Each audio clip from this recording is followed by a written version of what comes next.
같은 성정을 가진 사람이라는 제목으로 우리 하나님의 말씀을 증거하겠습니다. 오늘 우리가 방금 읽었던 사도행전 14장의 내용은 루스드라에서 사도 바울이 바나바와 함께 복음 사역을 하는 가운데에 첫 번째로 기록된 치유 사건, 그리고 그 이후에 루스드라 백성들이 어떻게 반응했는가에 대한 내용입니다. 내용은 굉장히 간단한데요. 오늘 사실 그 백성들이 바울과 바나바가 제우스 신으로, 헤르메스 신으로 온 것이다 이렇게 판단을 하고 제사를 드리는 그때에 바울이 했던 짧은 설교라고 부르기에는 좀 애매합니다. 왜냐하면 설교라고 하면 이렇게 준비되어 있는 세팅에서 이렇게 하는 게 좀 마땅한데 그냥 툭 튀어나오는 이야기였는데 저희는 그냥 루스드라에서의 사도 바울의 설교 이렇게 부르기도 합니다. 굉장히 짧습니다만은 엄청나게 중요한 내용을 담고 있습니다. 그러니까 어떤 면에서 중요하냐? 이런 면에서 중요합니다. 이때까지 바울과 바나바는 선교 전략이 굉장히 간단했습니다. 처음에 어느 곳을 가든지 회당으로 먼저 들어갑니다. 그 회당에 가면 안식일 날 유대인들이 모여서 예배를 드리고 있기 때문에 그때 전하는 것이 굉장히 효율적이었습니다. 그래서 지금 예루살렘도 아니죠. 안디옥 교회에서 파송을 받아서 여러 지역을 가는데 유대인들이 모여 있는 곳에는 회당이 늘 존재했습니다. 그런데 루스드라에는 회당이 없습니다. 그 말은 유대인들이 어느 정도 숫자가 돼야지 회당이 구성이 되는데 그만큼 없었다라고 하는 점에서 특이하고요. 그다음에 또 하나 이제 특이한 점은 그렇기 때문에 지금 사도 바울이 지금 루스드라 사람들이 막 와서 이제 자신들을 이제 경배하려고 신으로 여기고 이제 경배하려고 하는데 내뱉었던 이 설교는 이전의 설교하고는 완전히 판이하게 틀립니다. 왜냐하면 대상 자체가 틀리기 때문에 그렇습니다. 그 대상이 어떤 대상이냐? 전혀 유대교에 대한 배경 지식이 없고요. 그 다음에 이때까지 회당 주변에는 유대인이 아니더라도 경건한 이방인들이 있었거든요. 적어도 하나님의 말씀, 구약 성경 정도는 알고 있어야 되는데 그것도 전혀 없습니다. 그래서 하나님에 대한 지식도 없고 성경 지식도 없고 예수님에 대해서 전혀 들어보지 못한 사람들에게 어떻게 복음을 증거하는가, 그 내용이 사실 오늘 13장 루스드라에서의 바울이 경험했던 사건, 그리고 전했던 짧은 메시지의 핵심이라고 볼 수 있습니다. 그것이 왜 오늘날 우리들에게도 중요하냐? 이런 점에서 중요하죠. 어떤 면에서는 오늘 나와 계신 저와 여러분들 포함해서 너무나 많이 우리는 교회 안에서 쓰는 이야기들이 세상 밖에도 당연히 아는 것처럼 이렇게 생각하는 경향이 있고요. 또 복음을 전도할 때 나사렛 예수 이름으로 이렇게 이야기하면 뭔가가 이렇게 들어가는 것처럼 생각할 경향이 있습니다. 근데 오늘 사도 바울은요, 나면서부터 걷지 못하는 자를 치유할 때 사도행전 3장하고 좀 비슷하잖아요. 사도행전 3장에도 베드로가 처음으로 행했던 이적, 표적이 뭐냐 하면 뭐예요? 성전 미문에 앉아있는 안진뱅이, 나면서 걷지 못하는 사람을 치유한 거거든요. 근데 그때 베드로는 어떻게 치유했습니까? 은과 금은 내게 없거니와 나사렛 예수 이름으로 내게 명하노니 일어나 걸어라 이렇게 했단 말이에요. 근데 오늘 똑같은 장면이기도 해요. 그런데 다른 대상이죠. 성전 근처에도 있는 사람도 아니고 성전이 뭔지 유대인들이 믿는 신이 전혀 뭔지 모르는 사람인데 이 사람을 향해서 사도 바울은 나사렛 예수 이름으로 걸어라 이렇게 말하지 않았어요. 어떻게 말했습니까? 10절에 보니까 큰 소리로 이르되 내 발로 바로 일어서라 그렇게 이야기했거든요. 예수 이야기가 하나도 없어요. 그런데도 치유받았어요. 그리고 바울이 설교했던 내용들을 보면은 나사렛 예수라고 하는 이름이 한 번도 등장하지 않습니다. 그렇잖아요. 15절부터 여러분이 어찌하여 이런 일을 하느냐, 여기서부터 17절까지인데 예수 이야기가 등장하지 않습니다. 당신들은 죄인입니다, 회개하십시오, 이 내용도 없습니다. 두 가지를 딱 이야기하거든요. 두 가지 내용이 사실 오늘 저희들이 예수님을 알지 못하고 기독교 배경이 전혀 없는 사람들에게 접근할 수 있는 굉장히 좋은 방법입니다. 뭐냐 하면 첫 번째는 당신들은 우상을 섬기고 있습니다. 우상에서 돌아오십시오, 요겁니다. 팀 켈러 목사님이 뉴욕 맨하탄에 있는 젊은이들을 위한 교회를 구성을 해 나갈 때에 사실 거기가 만만한 곳이 아니거든요. 젊은 예술가, 이렇게 벤처 기업가들, 새로운 시대를 만들려고 하는 아주 진보적인 성향의 젊은이들이 많이 모여 있는 곳입니다. 거기는 어떤 배경이냐면은 여러분들의 생각들을 나눕시다. 그러나 우리는 명심할 것이 있습니다. 우리는 각자 소견에 옳은 대로 살아가는 겁니다. 여러분 자신의 이야기가 절대적이라고 이야기하지 마십시오. 상대적인 여러 이야기 중에 하나일 뿐입니다. 그냥 서로 다양성을 인정하고 우리 속에서 창조적인 어떤 일들을 향해서 우리 새로운 세상을 만들어 나갑시다. 이게 이제 뉴욕에 있는 젊은 세대들이 가지고 있는 생각이거든요. 기존에 있는 생각들은 우리는 그냥 아무 생각 없이 받지 맙시다, 비판합시다. 그냥 회의적으로 일단 생각하고 내가 옳다고 생각하는 것을 추구하면서 삽시다. 여러분의 인생은 여러분 것입니다. 여러분이 새로운 세상을 만들 수 있습니다. 이런 생각들로 가득 차 있는 젊은이들에게 예수 그리스도께서 오셔서 당신을 구원하기 위해서 왔다. 당신들은 죄인입니다. 예수님을 믿어야 됩니다. 회개해야 됩니다. 그리고 하나님 나라의 백성이 되어야 됩니다. 그러니까 이런 이야기를 이제 전하는 것이 쉽지 않았다라고 하는 이야기를 합니다. 그런데 지금 루스드라에서 사도 바울이 전하고 있는 이 복음을 어떻게 전할 건가를 깊이 보면서 돌파구가 생겨났다라고 하는 것입니다. 오늘도 저희들은 그 내용을 함께 공유하면서 우리가 어느 곳에서든지 하나님 나라 백성으로 살아야 되는데 믿지 않는 자들, 전혀 성경적인 지식도 없고 배경도 없고 기독교에 대해서 모르고 예수도 모르는 사람들한테 도대체 이 복음을 어떻게 효과적으로 전할 것인가, 그거를 좀 잘 관찰할 필요가 있습니다. 왜냐하면 그들은 그렇게 접근해야 마음을 열 수 있는데 오히려 우리는 다른 모습으로 접근해서 본질적인 예수를 전하는 데에 많이 실패하고 있는지도 모르기 때문에 그렇습니다. 어쨌든 요약을 하면 사도 바울은 우상들을 지적을 하고 당신들은 우상들을 섬기고 있습니다. 우상에서 돌아서십시오. 그 내용을 일단 기억을 했으면 좋겠습니다. 자, 근데 그 이야기를 하기 전에 사도 바울이 첫 번째로 치유하는 내용이 지금 오늘 기록이 되는데 왜 걷지 못하는 사람이 치유되는가를 기록을 먼저 했을까? 또 이것과 비슷하게 베드로도 사도행전 2장에서 성령 충만하고 난 이후에 막 그 복음 설교하고 3,000명이 회개하고 3장 딱 넘어가면은 베드로하고 요한이 예루살렘 성전에 기도하러 올라갔다가 성전 미문에 앉아 있는 그 걷지 못하는 이 장애인을 만나서 치유하는, 왜 이 사건을 첫 번째로 둘 다 기록을 했을까?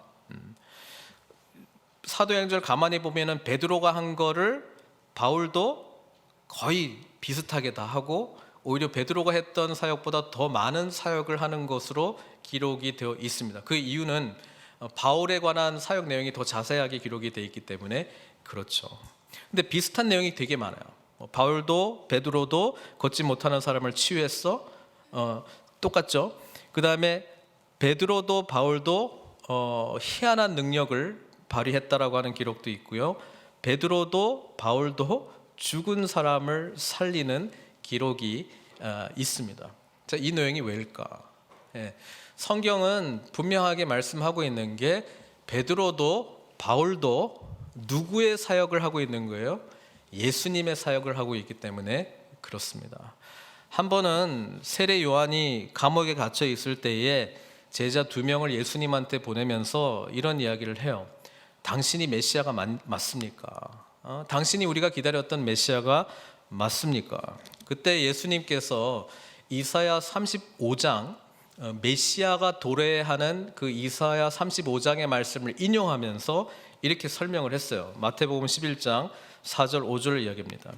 예수께서 대답하여 이르시되 너희가 가서 듣고 보는 것을 요한에게 알리되 맹인이 보며 못 걷는 사람이 걸으며 나병 환자가 깨끗함을 받으며 못 듣는 자가 들으며 죽은 자가 살아나며 가난한 자에게 복음이 전파된다 하라, 이렇게 이야기를 했습니다. 자, 맹인, 또 오늘 본문에 나오는 걷지 못하는 사람, 그렇죠? 나병 환자, 못 듣는 사람, 죽은 자, 공통점이 뭔지 아십니까? 전부 저주받은 죄인들이라고 하는 것입니다. 죄의 극치는 죽음이죠. 근데 이 저주로부터 우리가 자유하게 되는 방법은 하나밖에 없습니다. 예수님을 통해서 우리가 자유함, 이 저주로부터 해방된다라고 하는 것이죠. 그렇기 때문에 이 똑같은 이야기 다음에 가난한 자에게 복음이 전파된다 하라, 이게 연결이 되는 거예요. 왜냐하면 앞에 있는 모든 저주로부터, 죄로 말미암은 저주로부터 복음만이 우리를 자유하게 해줄 수 있기 때문에, 그리고 이것을 가능하게 해주시는 분이 누구라고요? 예수님이기 때문에. 그래서 예수 그리스도를 구주로 고백하고 예수 그리스도의 영이신 성령님의 충만함을 받고 인도함을 받는 베드로도 바울도 예수님이 하셨던 사역이 그들의 사역이 되는 것입니다. 그러니까 베드로도 걷지 못하는 사람이 치유받고 또 심지어 죽은 자가 살아나는 기록이 있는 것이고요. 바울도 그 기록이 있습니다.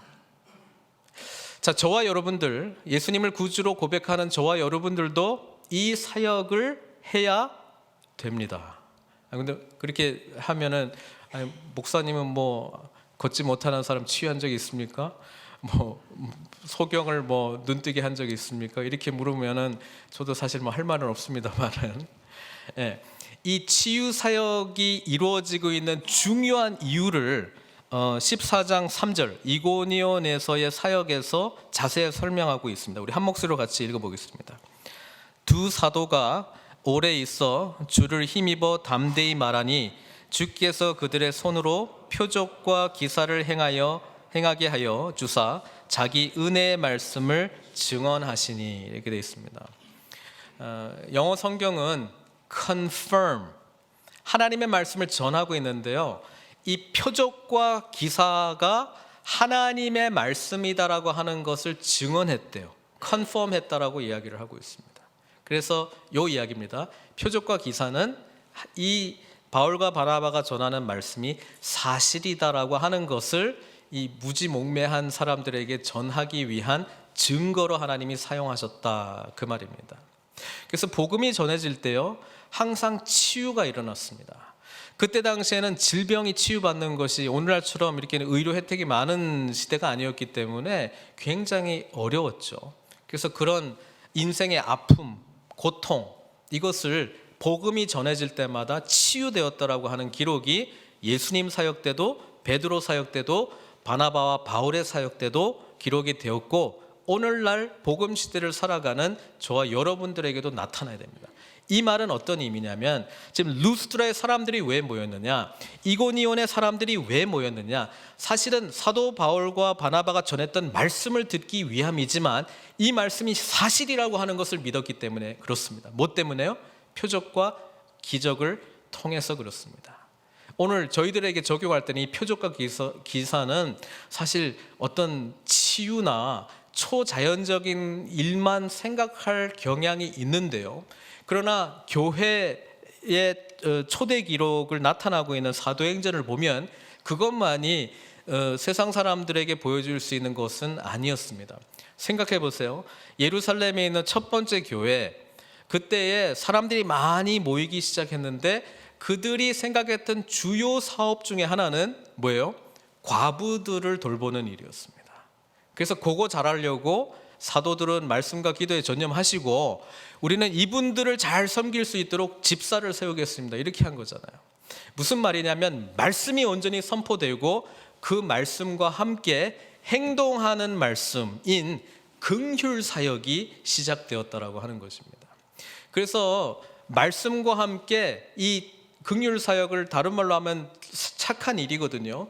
이 착한 일이 진행이 될 때에 이 전해지는 말씀에 대한 신뢰성이 높여지는 거예요. 오늘날 교회가 왜 공격을 받고 있습니까? 선한 행실에 대한 부분이 말하고 있는 내용과 일치가 되지 않기 때문에 제일 공격을 많이 받고 있는 것이거든요. 예수님께서도 산상수훈의 말씀을 쭉 하시면서 마태복음 5장에 너희는 세상에 빛이 되어라 라고 말씀하셨습니다. 그게 무슨 뭐 아주 멋있는 말 같은데 쉬운 말로 예수님께서 이렇게 설명하셨죠. 마태복음 5장 16절 말씀입니다. 이같이 너희 빛이 사람 앞에 비치게 하여 그들로 너희 착한 행실을 보고 하늘에 계신 너희 아버지께 영광을 돌리게 하라. 믿지 않는 시대에 어떻게 교회가 자신의 이야기에 귀를 기울이게 할 수 있느냐? 성경은 처음부터 분명히 말했습니다. 말씀과 함께 보여지는 말씀인 선한 행실이 나타나야 된다라고 하는 것입니다. 여러분, 세상 사람들이 우리의 말에 귀 기울이려 할 아무런 이유가 없습니다. 그러나 우리가 전하는 행동하는 말씀을 통해서 그들은 귀를 기울이게 되어 있다라고 하는 것이죠. 예루살렘 교회도 안디옥 교회도 그들은 뭐 안에서 전해지는 가르침이나 내용들은 하나도 모르는데 뭔가 달라도 다르다라고 하는 것을 알았습니다. 뭐 때문에요? 외부로 향한 긍휼 사역, 착한 일을 행했기 때문에 알았다라고 하는 것입니다. 자, 이걸 또 오해하면 착한 일을 해야 구원받는구나. 이거 아무 상관없어요. 그러나 구원받은 사람은 우리 안에 빛 대신 예수 그리스도께서 계시기 때문에 우리의 삶 속에 빛이라고 하는 것이 선한 일이라고 여기 돼 있잖아요. 선한 행실로 나타나게 돼 있잖아요. 빛의 자녀로서의 우리의 모습이 보여져야 우리가 하는 말에 귀를 기울인다라고 하는 것입니다. 그래서 복음도 모르고 예수도 모르고 성경도 모르는 사람에게 어떻게 우리의 말에 귀 기울이게 할까? 성경 너무나도 분명하게 이야기하고 있죠. 일단 착한 행실로 그들에게 다가가라는 것입니다. 교회는요, 착한 행실 별로 신경 안 쓰고요, 오직 믿음으로 우리는 구원받는다. 맞아요. 맞다고요. 누가 그걸 거부하는 거 아니에요. 그러면서 우리 스스로 정당화시킵니다. 잘 믿으면 됐지. 빛 대신 우리 주님께서 행하셨던 사역을 우리도 감당해야 된다라고 하는 분명한 인식이 우리 스스로가 거부하고 있는지도 모릅니다. 자, 이 이야기 조금 있다가 다시 더 구체적으로 할게요. 어쨌든 사도 바울이 걷지 못하는 사람을 치유했기 때문에 관심에 집중이 되었고요. 이고니온에서의 사역은 그것 때문에 바울과 바나바가 전하는 말씀에 귀를 기울였다라고 하는 것을 우리가 생각해 볼 필요가 있습니다. 고로 우리의 선한 행실, 선한 일은 그 자체로서의 의미보다는 그것을 통해서 뭐예요? 진리 대신 주님의 복음의 말씀을 듣도록 하는 매개 또는 증거가 되었다라고 하는 것을 인식할 필요가 있습니다. 교회에서 하는 선한 일이 예산이 남아서 하는 일이 아니고요, 복음을 증거하기 위해서 우리가 행하는 일이 되어야 될 줄로 믿습니다. 이 인식을 분명하게 못하면 우리가 왜 구제하는지, 연말 되면 예산 심의하고 할 때 그것부터 깎는 그 정당성이 사실은 잘못된 복음관에서 오는 거예요. 복음을 전하기 위해서 하는 거고, 교회 정체성이 무엇인지 복음 중심으로 살아가기 위해서 우리가 그 일을 하는 건데, 오늘날 교회가 많은 스캔들이나 이런 문제가 지적되는 이유는 뭐냐면 세상 사람들이 생각하는 수준으로 똑같이 우리 교회 안에 그런 인간의 욕망이나 인간의 문제들이 표출되어 나타나기 때문에 그렇습니다. 그래서 오늘날 더더욱이나 복음 증거하는 것이 어렵습니다.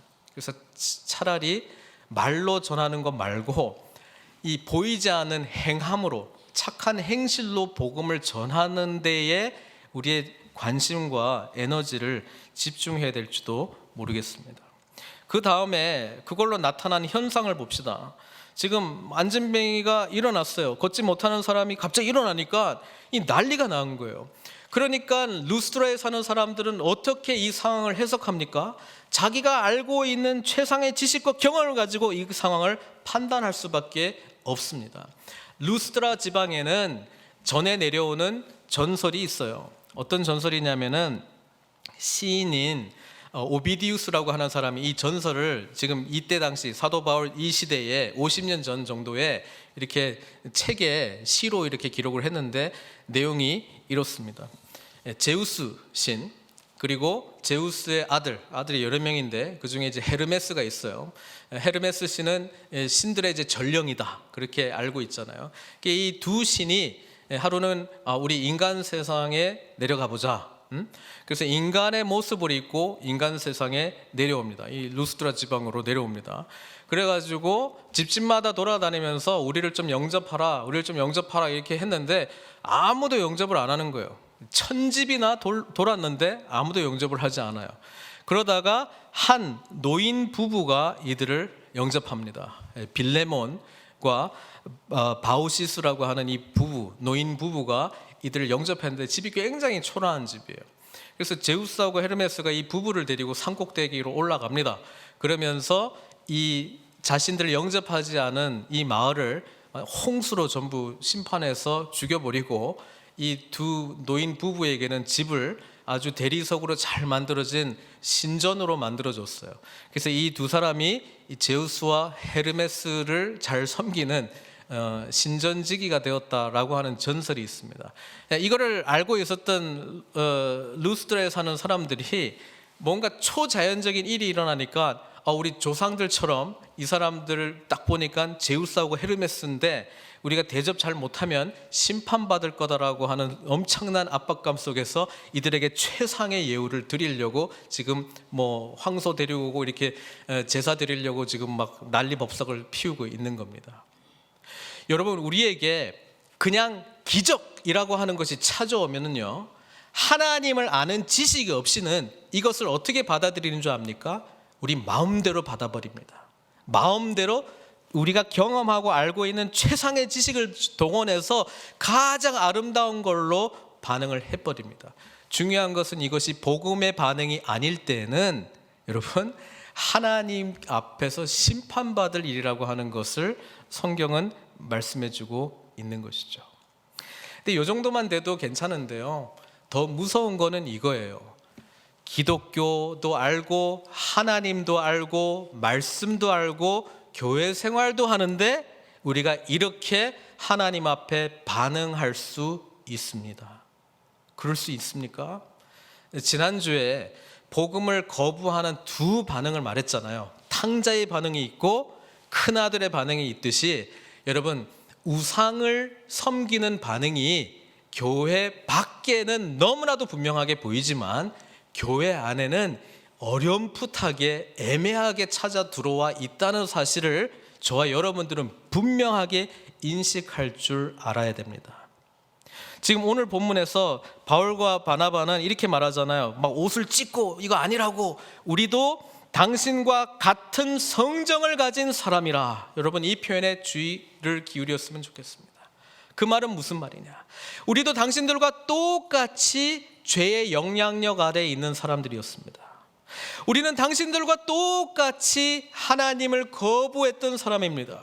이게 누가 말하는 거냐면 바울이 이야기하는 거예요. 바울이 누군데? 율법이라면 정통했던 사람이고요, 가말리엘 문화에서 아주 수석을 했던 사람이고요, 뭐 성경에 대해서 모르는 거 하나도 없었습니다. 율법의 의로는 흠이 없다고 자부했던 사람입니다. 그런데 나랑 이방인인 너희랑 똑같다 이렇게 이야기합니다. 나도 죄인이었고 나도 당신들과 같이, 지금 뒤에 내용이 뭐냐면 우상을 섬기는 자였다, 이 고백을 합니다. 지금 루스드라 사람들은 제우스 신, 헤르메스 신, 그리스 신들을 섬겼기 때문에 당연히 우상 숭배자들이죠. 근데 바울이 어째 이들과 같은 성정을 가진 나도 우상 숭배자였다, 이 고백을 어떻게 할 수 있습니까? 나도 하나님을 내 프레임 안에 가둬 놓고 내가 알고 있는 내가 알고 있는 율법 준수, 내가 알고 있는 하나님 섬김을 이렇게 딱 만들어 놓고 하나님을 거기 안에 가둬 놓고 내가 그 하나님을 섬겼다라고 지금 고백하고 있는 겁니다.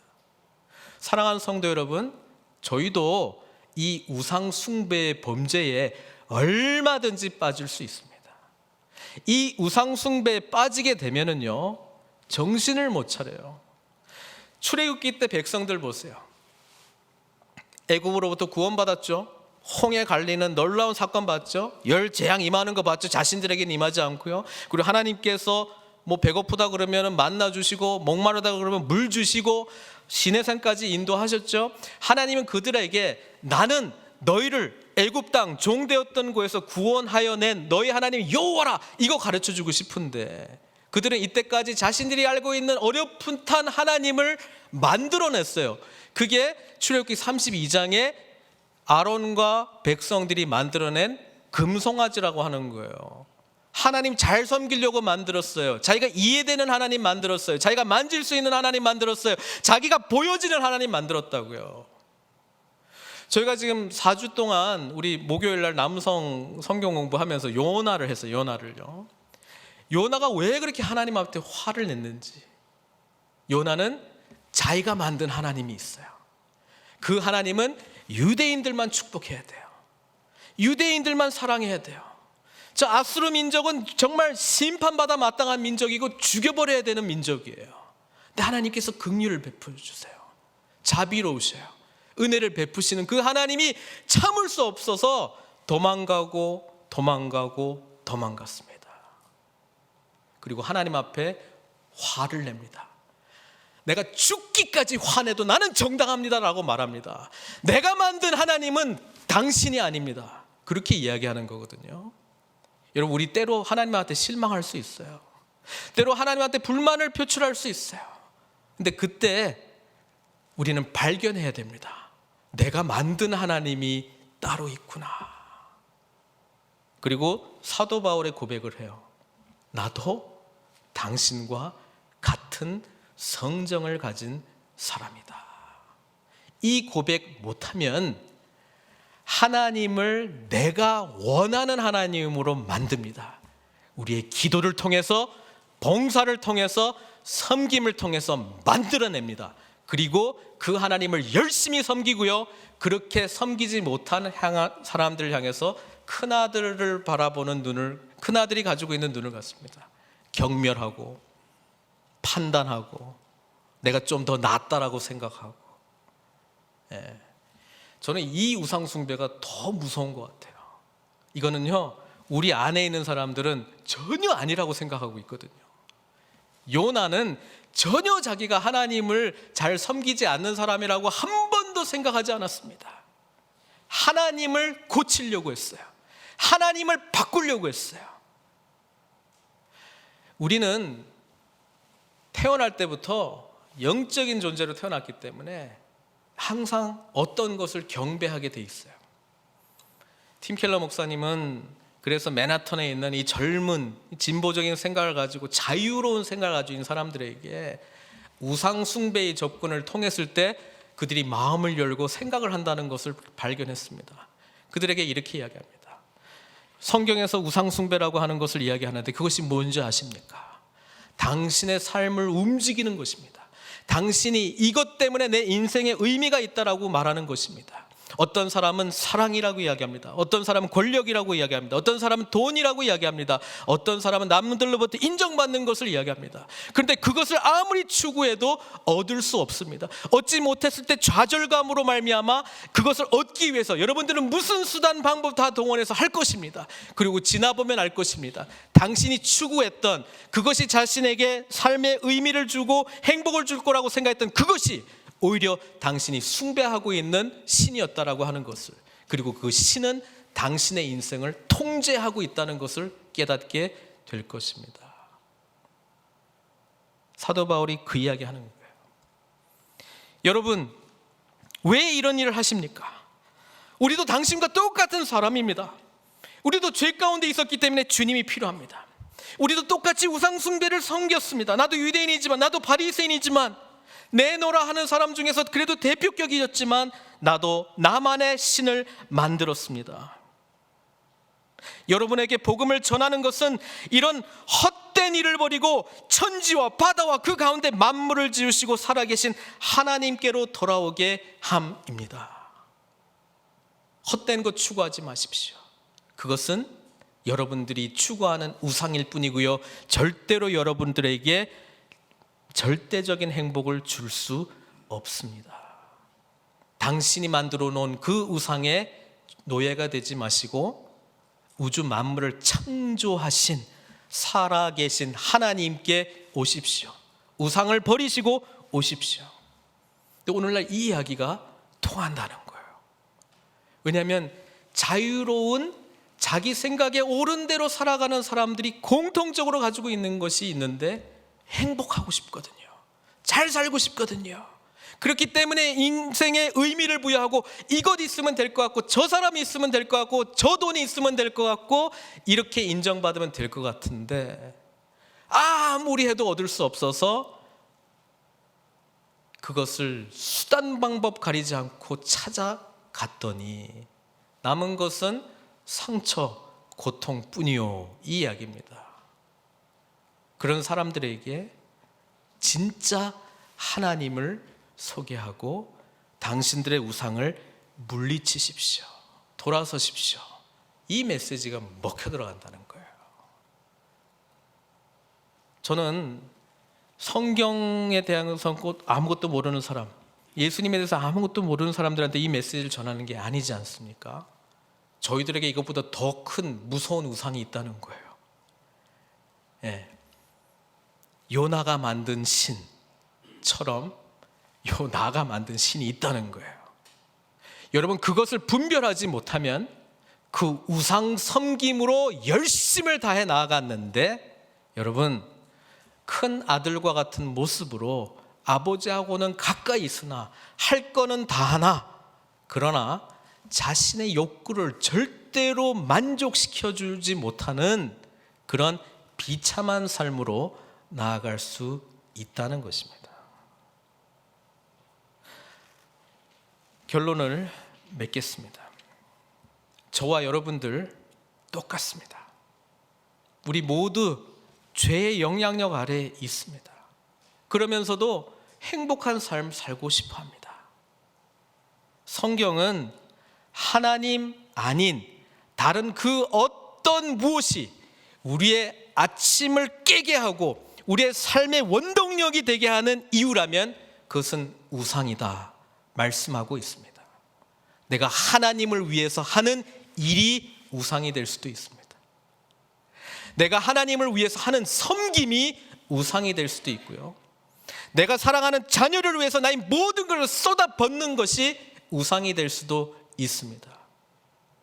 하나님보다 더 우선한다면요, 그것의 지배를 받게 됩니다.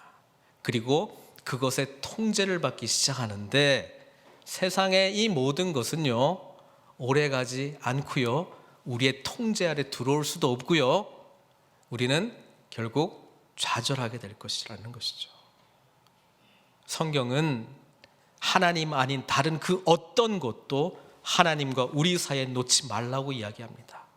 그리고 하나님을 붙들 때에, 그리고 먼저 그의 나라와 의를 구할 때에 이 모든 것을 채워주시는 하나님의 복을 누리게 될 것이라고 말씀해주고 있습니다.